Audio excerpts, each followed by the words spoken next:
আরে বন্ধু বক্কার, তুই কবে আসছিস?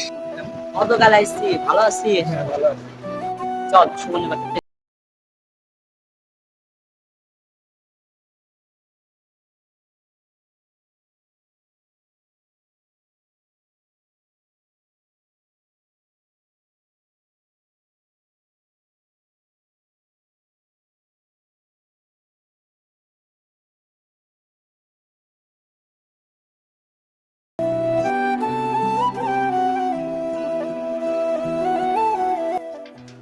সুমন, আসিস কি বাড়ি? সুমন, এই সুমন।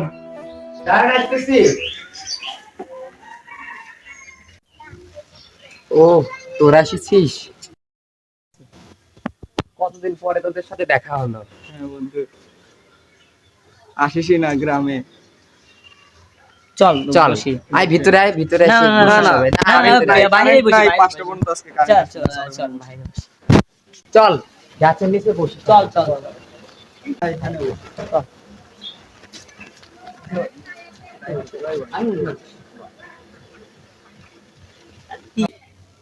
তোর কি খবর দোস্ত? তুই তো আর দেশে আসিস না, তোর সাথে আর দেখা সাক্ষাৎ হয় না। ব্যবসার কাজে বিভিন্ন দেশে যাই তো, তাই আর দেশেই আসা হয় না। ও, তোর কি খবর? আমার আর কি খবর হবে? আমি এই যে গ্রামে গ্রামে ঘোরাফেরা করি, এই বাড়িতে একটু ওয়াজ মাহফিল করি, এরকমই আমার দিন চলে যায়। আল্লাহ আল্লাহ তাআলা অনেক শুকরিয়া যে আল্লাহ তাআলা আমাকে অনেক সুখ শান্তিতে রাখছে। আর তোর কি খবর? আরে বন্ধু, গ্রামে থাকি বেকার, তোদের বলি একটা চাকরি দিয়ে দিতে। আমার ব্যবসার কাজে তো অনেকজনই কি লাগে জোশ। এবার ঘুরে এসে তারপরে তোকে একটা কাজে ঢুকাচ্ছি। হ্যাঁ বন্ধু, ঢুকাই।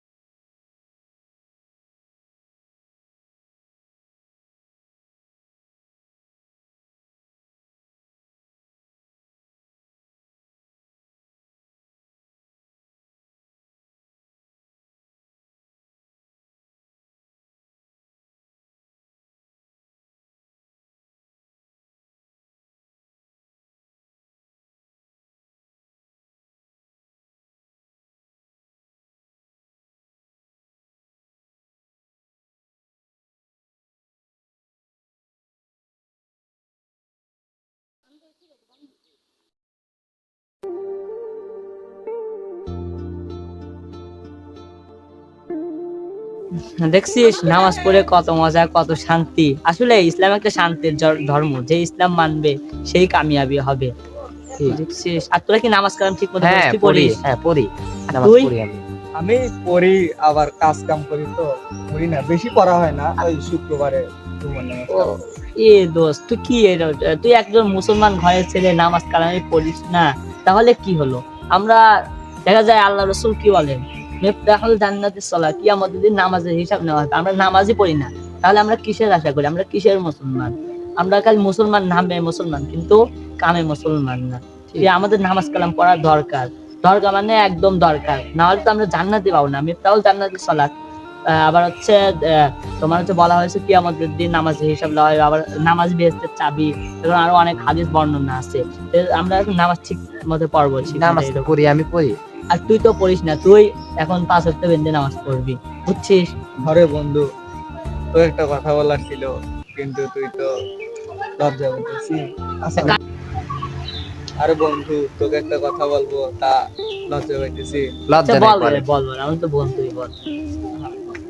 তাহলে মনে করলি যে নামাজ পড়ি না, তার কারণ আছে। মনে করলি যে আমি নামাজের ভিতরে কিছু বুঝি না, জানি না, তুই যদি একটু শিখাই দিতি। আরে ভাই, তুই মুসলমানের সন্তান, তাও ছোট থেকে এটা শিখে নাই তোর বাপ মা। তোর বাপ মা অবশ্যই চেষ্টা করছে, কিন্তু আমাদের ব্যর্থতার কারণে আমরা শিখতে পারিনি। দেখা গেছে যে আমাদের ইসলামিক ধর্মের জন্য আমাদের পাঠাইছে, কিন্তু আমরা ঠিক মতো ইসলাম ধর্ম গ্রহণ করি নাই। সেই জন্য আমরা আমাদের এই অবস্থা।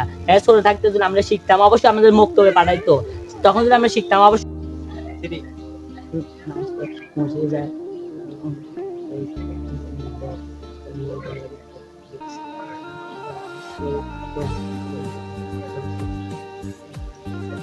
হ্যাঁ বন্ধু, বুঝছি।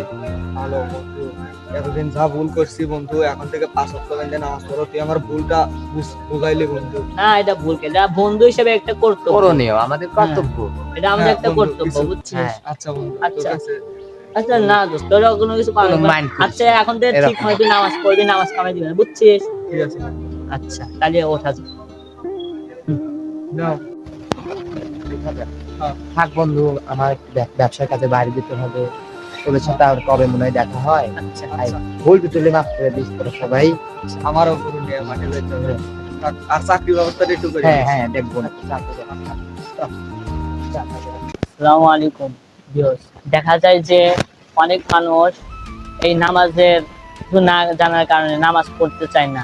আমাদের উচিত যারা জানি আমাদের বন্ধু বান্ধবকে এই নামাজ শিক্ষা দেওয়া, তাহলে আমরা কামিয়াবি হব। তাছাড়া আমরা কোনোভাবে কামিয়াবি হব না। ইসলাম প্রচারের লক্ষ্যে আমরা এই ভিডিও যদি শেয়ার করি, তাও তো অনেক মানুষ এই ভিডিও দেখেও শিখবে।